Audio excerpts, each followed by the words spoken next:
I think I did this right. I don't I have no idea if anyone can hear or see me. Let's see. Hi, Christine. Okay, great. You can see me. That's great news. There's one button that says moderation and it turned red.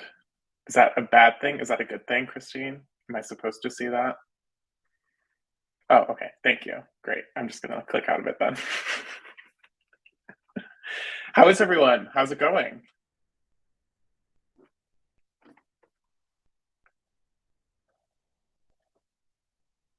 It's too early. It is early. I did have a nice big cup of coffee so far, though. It's great. Good. Loving these talks so far. Awesome. I'll wait for some more people to come in, and then Amanda, I'll ask your question. Oh, thanks, Moa. You're so nice. Thank you. Oh, California. Oh, yeah, it's very early for you then. Crazy.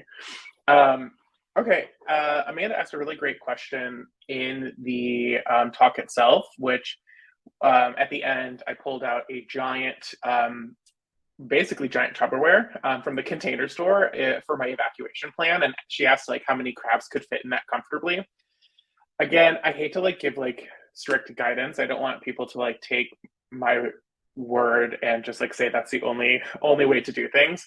I think a couple of things are true. One, size of crabs absolutely matter, and then you obviously know the temperament of your crabs a lot better than anybody else. So for me personally, I have two of those containers for my crabs that I would take with me. And then I also have a smaller third container that I would specifically put my Ecuadorian.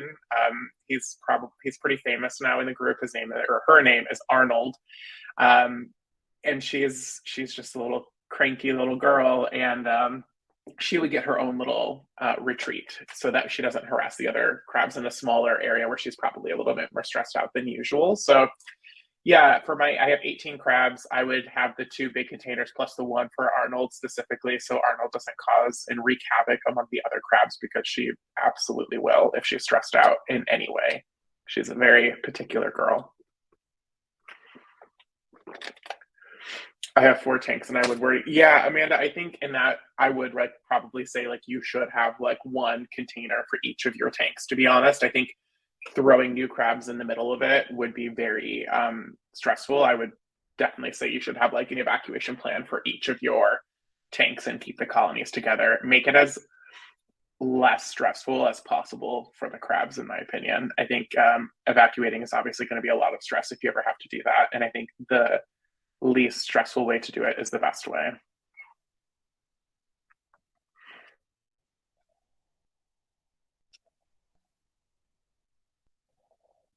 Yeah. Oh, earthquake and fire zones. Oh, yeah, that can be really scary.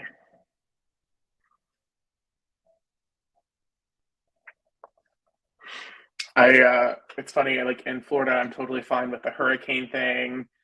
Severe storms, I'm good. I grew up in the Midwest, but earthquakes are just not it for me. I don't think I would be able to keep my composure. But being from California, I assume that you're probably quite familiar and you're used to them by now. Yeah, see, it's interesting. You've been in hurricanes and hate them, and see, for me, it's fine. It's just a hurricane. I do not. I would not be into the earthquakes and the movement. Yeah, too much. Yeah, I will say the weeks leading up to a hurricane are not enjoyable because, of course, like there's a lot of doomsday reporting happening on the news and a lot of like it's going to hit here, no, it's going to hit here, no, it's going here, and then like it just completely misses, and you feel like you prepared for nothing. Which is why I think it's always just best to have like a plan before hurricane season even starts, so it doesn't feel like you went out of your way to plan and nothing happens. You just have it ready for the whole season. Oh, 15 summers in Tampa. Yeah. Moa says the biggest worry is the loss of power in winter. Yeah. I knew a couple of people in Texas that went through the ice storm last year, and that is very scary to think about with the cold temperatures. So I think, especially if you're in an area that could lose power in the winter and it gets cold, absolutely have a plan and have a backup way that you could, potentially heat up your tanks um, with the different ways that I mentioned. There's quite a few interesting ways. Ooh, a new poll. That's fun. Where in the world are you from? Exciting. All right, I'm sorry, Ginny says, would it be okay to place them in a reptile transporter for a short amount of time? I'm primarily in the tornado, hurricane, flooding area in Georgia. Ginny, can you clarify what you mean by reptile transporter? I don't know if I'm very familiar with that. Maribel says, have you tried using a heat mat against a plastic tub? I'm worried about melting. I have. Mm, so far, it's been fine. I also have mine regulated to a thermostat. So there's a temperature probe that goes into the tub, and you can set the specific temperature that you would like the heat map to be to. So that way it's not just on, because if it is just on, there's definitely a bigger risk there. And you would definitely want to pay attention to it and make sure that you are not causing any damage, because that would be you don't want to turn things into a second emergency. A huge box of hand warmers is good. Plastic tote for PPDS, sticky mat. I was in the ice storm. Luckily, we live right next to a jail, so they couldn't turn our power off. Got lucky there. I'm in northern Sweden, and we have snow about 6 months per year. Moa, I almost was going to go to Sweden this year. I think I'll be there next year, which is very exciting. You know me, I'm a big theme park guy, so I need to go to Liseberg, Gröna Lund, and Kolmarden. So hopefully Sweden will be on my to-do list next year. My subtropical location makes temperature lower. Yeah, same, Sue. I'm very fortunate living in Fort Lauderdale that if I do lose power, it's typically the crabs are thriving because it's just so hot and warm. They love it. We did lose power a couple of weeks when Hurricane Irma came through. I think we were out for about a week and a half. And my crab tanks were like at 85 degrees, 87 degrees, and they were just having the time of their life. It's kind of like a plastic band that would give you the starter kit, just larger. I would put some plastic wrap over the top for humidity. Yeah, I think, remember, like an emergency, like nothing is going to be perfect. And it's really hard because I know that we are a community of anxious perfectionists. And so disaster planning is exceptionally difficult, I think, for all of us. And I think what's important to remember is it's probably not going to be perfect, and that's okay. You just have to make sure that you are safe and that you get your crabs safe. Like a critter keeper, yeah, I think that's what they're referring to. Yeah. In winter at night, it gets a bit chilly though, wrapping up in a blanket. Yep, exactly. Me, anxious, that could never happen. That's what meds are for. Yeah. Relatable. As a northerner, in the event of winter power outages, I keep a pretty hefty portable battery, nice, charged so that I can plug my heat mats in. Very nice. Yeah, the batteries are a game changer. If it's not going to be terribly long, then that is very, very helpful. Or if you're lucky enough to have like a generator that you can keep outside, like a gas powered generator, I think that if you have like a house and you're able to do that, that's obviously like would be the best case scenario. Several blankets over my tank. Yep. I found when I was doing the research for this, I was looking on Amazon, and they have these like emergency blankets, and they come. It's really interesting. They come like super small that you like. I think they're meant for like to keep in like your glove box of the car. And oh, Katie, perfect timing. Katie says, when you said emergency blanket, did you mean foily space like blanket? Exactly. And they sell them on Amazon. They're relatively cheap and inexpensive. They come like super small. I think they're meant to be in your glove box, and then they just like unwrap, and they're basically like foil that you can keep and like tape over your tank. Is like, I think what I would do is to like keep the heat in as much as possible. They're very inexpensive. I think like $5.99 I think is like what I sell most of them for on Amazon. So very easy to keep on hand if you're in a colder area. And yeah, I would just tape it down. 10 pack on Amazon for $15. Exactly. There you go. Lots of camping shops sell them because you can wrap. Yep. Oh, geez. Yeah. Yeah, I think that was really interesting. Things that, again, I'm very fortunate I don't have to think about because I'm in Florida, but it's super smart if you are ever in a car and not thinking about crabs. If you ever get stuck in a car and it's cold outside, I think that's super smart to have and keep on hand.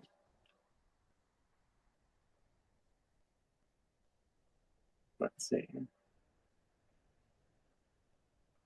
Brooke asks a question. What do you think is the least likely thing someone is going to think of in an emergency that they're most likely to forget? The prime. because I forgot about it so many times in this presentation. I think it's so easy to be like water, check, food, check, food dishes, check, shells, check, crabs, check, and then you forget the prime to condition the water. I think it's so easy to forget the prime. And especially for a lot of us, we have like filtered tanks, so we're not using the prime as often as others. And they actually sell a smaller bottle. In my present, I couldn't find my smaller bottle, but I need to order another one. But they actually sell a fairly small size bottle online that you could keep in your disaster kit for sure.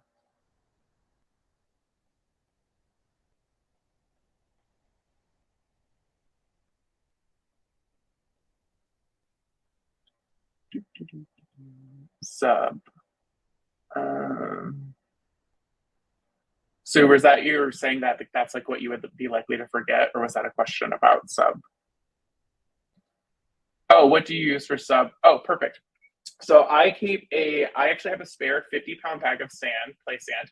Admittedly, I only have it because I had one extra from doing my tanks, but I kept it. And then I also have a bag of Eco Earth. And I would pre-mix it at the beginning. I do pre-mix it at the beginning of hurricane season. And so that way it is ready to go uh, in the case of an emergency. But yes, I use the 5-to-1. I still use my sand and Eco Earth mix in the temporary container. I do use a very small layer if I like were to ever leave. And the reason for that is you don't want your crabs to dig down and molt, very similar to PPDS, which is why it's so important that you are checking on your crabs consistently throughout this entire time. If anyone pulls a surface molt, that you're able to separate them very, very quickly. How long is saltwater stable for? That's a great question.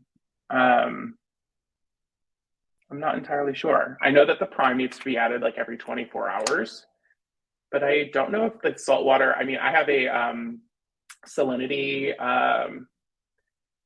what, like not gauge, it's like, it's electric. So it just measures the salinity of the water. And I always check that before I refill my tanks. And it's been fine. Yeah, if it's a short amount of time, totally fine to go without the sub. I just do it to keep them comfy. And like with hurricanes, it's very you just never know how long it's going to be. Sometimes your power's out for one day and you get lucky, and then sometimes it's 2-3 weeks. Reef saltwater will be stable for 3 weeks. There you go. The more you know. Yep, sometimes you can't return for months. It's true. Like especially if it's like a tornado. And like knock on wood, this doesn't happen to anybody, but tornadoes are devastating and you could be out for a very, very long time. Get the generator, there you go. I make 20 liters of salt at a time, but yep. I have I don't know if you guys buy the giant tub of reef crystals. I'm like lifting a virtual jug. I have like it's like 50 pounds of reef crystals, and I would put some of that in baggies. I pre-measure it for the 1 gallon. So I think it's a quarter or half a cup of the reef crystals to 1 gallon of salt water. And so I scoop out a half a cup, and I have like 4 or 5 pre-measured things of salt water so that I can make it at the hotel if I ever were to be out. Awesome info. Thank you, Amber. Yeah, tornadoes are scary. I've been through a few when I lived in Ohio, and they are absolutely terrifying. Yep, pre-measure. My chat was not updating. If that happens to, yeah, just refresh. Oh, good. I'm so glad that this is inspiring you guys to build an emergency kit. That honestly, it warms my heart. I think it's so nice knowing that you're going to be prepared. And I'm glad that you guys like the video. I should maybe I'll make a checklist of things to have in your emergency kit, and I'll get it to Stacy so that she can post it on the Lycos page. I think that would be helpful. I'll do that when I get back home after CrabCon.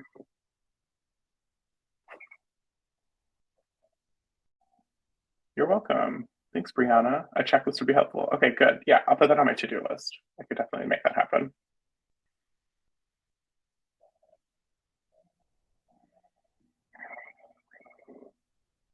Emergency kit shopping has begun. Great. I mean, there's no better place to do the emergency kit shopping than at CrabCon if you're here in person. And if not, you have the vendor page to go shopping on. Just two old crabs. They have like so many things. She sent me like a great emergency kit with so much like protein things. I think that's like my number one piece of advice for food is like protein. Just make sure that they are fed and that they are happy because they're going to be like, think about how you get if you're in an uncomfortable situation, you want food. Like, give your crabs the protein, they'll be happy. Thanks, Jenny. Randy, you guys are so welcome. Sorry, I'm just a bunch of chats just came in. I don't know if I'm on a delay, so I'm scrolling through right now. Is the reef you're talking about different than the instant? Yeah, Rochelle. Reef crystals are a little bit different than instant ocean. I used to use instant ocean, but I find that the reef crystals dissolve better in water, and I also found it to be easier to get more exact. So those of you who don't know, last year I had a breeding attempt for crabs, which was very fun and exciting. And you go through so much salt water, and it's just easier and a little bit more affordable to buy the reef crystals versus instant ocean. At least when I bought it, it was I got a really good discount on it. And it was easier to be a little bit more specific with the salinity than the instant ocean, and it just dissolved a heck of a lot easier. And I've used it with my crabs ever since. I have an emergency kit for my cat. I don't know why I didn't think about my hermit crabs. Well, now you know, Lauren. There you go. I have the emergency kit set up for things like surface molting, but nothing packaged in emergency such events on your to-do list. Oh my God, you guys are warming my heart. I think it's so important that we have a plan. I'm thinking Uline containers, 24-hour. Yep, there you go. Big floods. Thanks, Brooke. I found that in closer quarters, protein is exactly, Christine, 100%. Protein is so much more important because I think it's just natural. Like when you're stressed out, you want to cope, and crabs are the same. They want to eat. Protein and fat, exactly. Yep. The vacation feeder, I think, would be great too. Just two old crabs has like a vacation feeder that's peanut butter based, has a lot of good fat in it too. Do you recommend the salt water I use is called Reef Crystals? Let me see if I can like very quickly find you a link. Give me 2 seconds. Okay, this is the link that I have for the Reef Crystals. Do I recommend a salinity gauge? I definitely do. They do a like there's just a lot of variables that can happen, right? When you're making your salt water, and I the electric one, there's a very cheap one that you can do that's not electric, that like doesn't read out digital. They're not electric, digital is like what I'm looking for. I found that very confusing to use. It wasn't for me. I just like this one that I can like stick in the water and it reads out the salinity percentage, and it's fantastic. It was great. I use it all the time. And it's just a lot more exact. I think there's a lot of variables when you make your salt water, how like packed your reef crystals are or aren't, and it can vary quite a bit. So I thought it was very nice to have the gauge. What filter do you recommend? Like for your water pools, is that what you mean? Like in your tank? Let me know what you mean by filter in your tanks. Yeah, no, so you won't be able to put a photo in here, unfortunately. Oh yeah, Meredith, the Lucky Crab Company.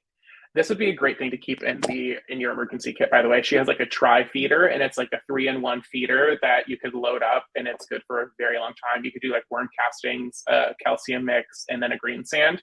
And it's pretty compact too. You can just dump it right into their evacuation kit, and you'd be good to go on that kind of stuff too, which is great. I agree, better dissolving with the reef crystals. Yeah, it's so much easier. The instant ocean, I'd sit there and swirl for forever. I felt like I was making like a witch's like potion. And the reef crystals are super easy. I can try to find the one that I have here. Oh yeah, this is what I have.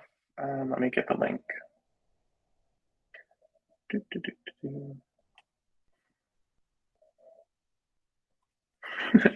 Thanks, Christine. Yeah, if you guys have any like basic questions, yeah, you definitely can go to the page. Also happy to I know we've kind of spiraled into saltwater pools, haven't we? From disasters. Yeah.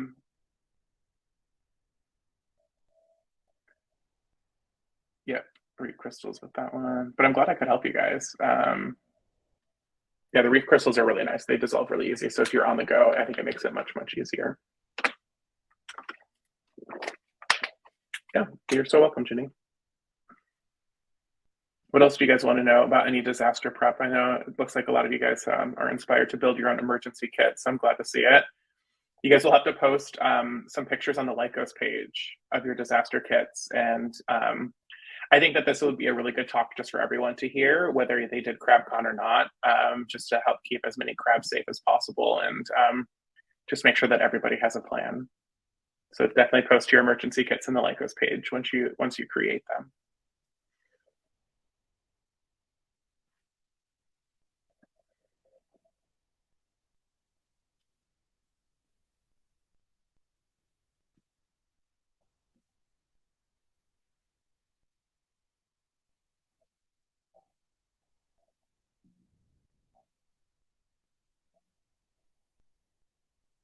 I will have to do an emergency kit blog. Oh, Tiffany, that would be great. Please do that. That'd be amazing. You're welcome, Noah. Thanks for joining. It's been so fun. I think there should be a checklist for upgrading pools with bubblers to the pools with filters. Yeah, that would be a good, interesting talk. I think that actually there are, Rochelle, there have been a couple of talks on pools in Crabitats before. So if you go to our YouTube page for CrabCon, you might actually find a couple of useful talks there. I know that when I was building my filtered pools, I did watch a couple of the CrabCon talks, and they were very, very interesting. In the event of a fast emergency, how quickly can you dig up the crabs? I know it's supposed to be super careful, but is it better to just make sure you have all accounted for? Amanda, another really great question. Yeah, I think one, you definitely don't want to do it super quickly because in the event somebody is molting, you want to disturb them as least as possible. And you don't want speed to be, you don't want the crab to be a victim of your working fast. I think that be quick, but don't hurry would be my suggestion, right? Like you want to be efficient, but you don't want it to be so fast that you're putting the crab in more danger by digging them up so quickly. And really, like digging them up is like a situation in an event of like we're going to be gone for a very long time, or the power is going to be out for a very long time, and the temperature is going to drop significantly, and it's going to put them into a lot of danger. But if it's like out for 1 or 2 days and you can manage, then it's best, I think, to leave them be. My biggest fear is a house fire. I think so too, and I think that's a very real fear that a lot of us have, especially with how connected our tanks are to power outlets and how many heat sources we have going on, right? And I think that another great way to prevent that, and I think that a fire talk would be great for next year. And I think a great way to prevent that are those, what are they? I've even used the name, but you set the temperature on it, and it will make sure that I'm totally blanking on anything right now. The heat mat is heating the tank to that specific temperature. It puts the probe in the tank to make sure that it's heating it to the correct temperature and it's not like overheating or underheating. And I think that would be a great way to prevent things like that. I am so glad I didn't have crabs when we had the land. Yeah, that's terrifying. Yep, definitely, Christine. Sue says the refractometer on Amazon. She says it's easy to use. Thermostat. Thank you, Christine. Thermostat. Why couldn't I think of the word? Oh my gosh. Oh, I'm a mess. Yes, thermostats are great to have. I think that they're so nice. I put them, they're all along the back of my tanks and my topper. I set the temperature, set it and forget it. Yes, it's an investment. It's a little bit added cost, but it's like added peace of mind. It's just easier to leave for the weekend. I don't have to worry about are my tanks, at the right temperature. I know that it's already taken care of. So I see everyone saying thermostat now. Thank you guys. Sorry, I'm a disaster. I'm a disaster myself. Got to prepare for my own disaster. Any other questions that we have? I know that we have just a couple more minutes left and want to make sure that I answered all the questions. Yeah, Joshua, I can see you. Hey, Josh. Hope you're enjoying CrabCon so far. I can see your messages. If you suddenly become ill for a long time and are unable to care for your crabs for a while, I'm talking about a few months, Rochelle. That's a great question and also probably a good topic for a talk. Um, and I think it's related to this. I think that in my like personal recommendation is if like you knew that you wouldn't be able to take care of them for a few months, I think you would want to do what's best for the crabs in that situation, which is, can you find one? Can you find a caregiver to come to your house to take care of them regularly?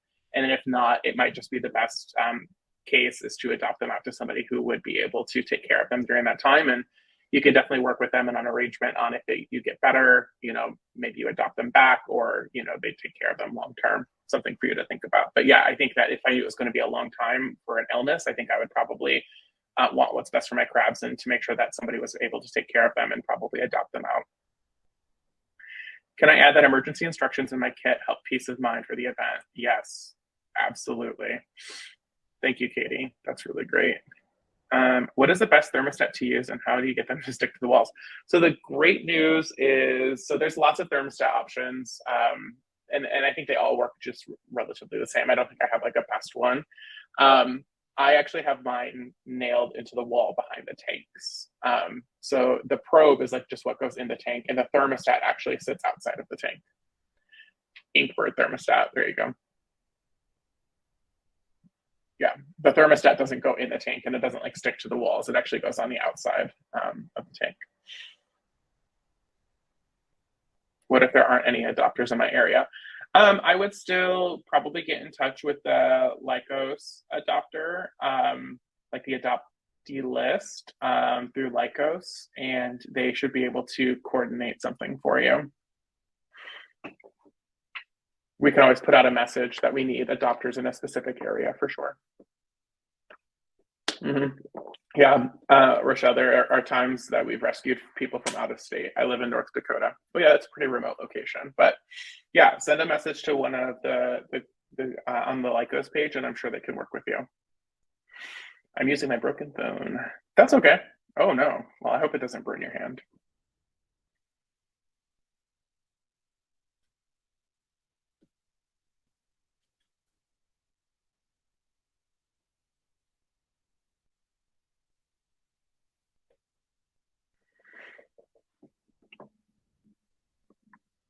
I want to make sure I'm not missing anything. I think we're good. Let me know if there's any other questions. If I couldn't care for my crabs, yep. Ask friends or family, yep.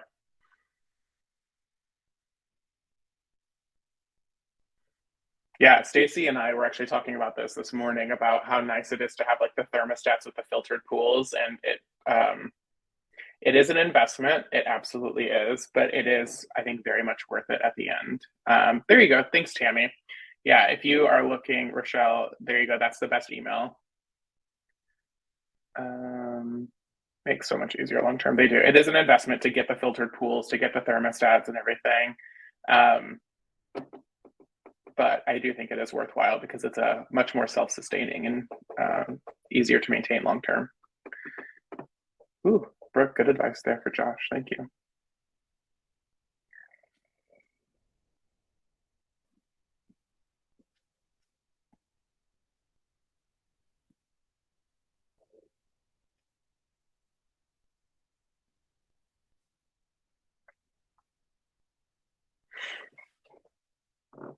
I think we are.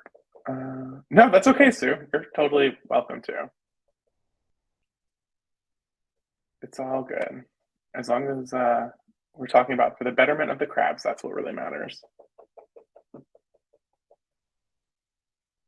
I'm just glad you could join us, Sue. Honestly, I'm so glad that you got to join.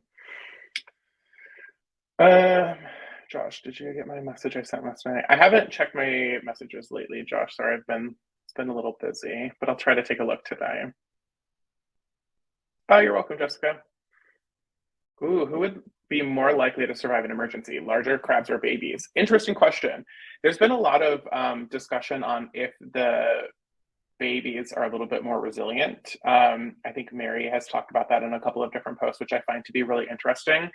But also we were talking just about the unpredictability of hermit crabs in general, of just they are so specific and they need such specific requirements, but also they seem to be so hardy in some situations. And I don't know if there really is a rhyme or reason to it. Oh, Sue, I would love that. It'd be so nice to see. I'll be in Australia in March. I'll be there March 3rd through the 15th next year, which is very exciting. I'm very excited. It's been a bucket list item for me to visit Australia, and I'm very, very excited. I will mostly be in the Brisbane area. I know this will be shocking. There's a few theme parks there that I need to get to. So a few theme parks. I'm going to do the Australia Zoo as well. I'm going to do a day at Sydney, and then I'm taking a cruise that does some ports in Australia and New Zealand, which I'm very excited about. Oh yeah, we'll have to coordinate. I'll send you a message. I would love to. That'd be so fun to see to do like a little crab get together so far away. Um, Something that we have are small index card boxes. We have one for each crab and a little substrate. That way we can leave quickly. Yeah, absolutely. Or like the deli cups work really well too. They're usually pretty affordable. Like I know that that's kind of how we ship the crabs anyway, and a little bit of moss in there. You could definitely do that too. Yes, Lycos get together in Australia. That would be so fun. All right, I think we're getting close on time, and I don't want you guys to be late to the next talk. So thank you guys so much for joining. The Midwesterner collects Cool Whip. Yes, I love that. I had so many Cool Whip containers growing up. Oh, Josh has a question. Okay, I'll stay for that one, and then I will leave this chat. So go for it, Josh. You'll be the last question.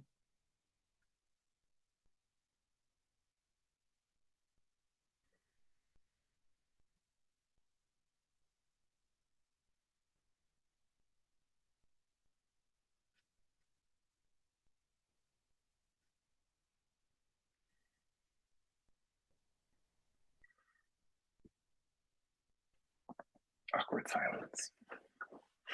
Why would my one hermit crab be destroying the wood bridge I made? Ooh, when you say destroying, is he like eating at it? They like to pick at things. They're foragers, right? So they love to pick at things. They like to eat things. They like to explore. I think that they also just they're redecorators. It's like HGTV but with hermit crabs. You can make things beautiful and stunning and great, and your crabs are just going to do whatever they want, and they're going to make it the way that they want it. Um, but yeah, I think that if you mean like they're eating it, yeah, they love to pick at things and eat things. That's what they do in the wild. They love to pick at bark and leaves, that kind of thing. So yeah, it probably just feels like very natural for them. Yeah, natural for them. So yeah, it's like HGTV, the like home renovation hermit crab style. All right, it is that time. This was so much fun.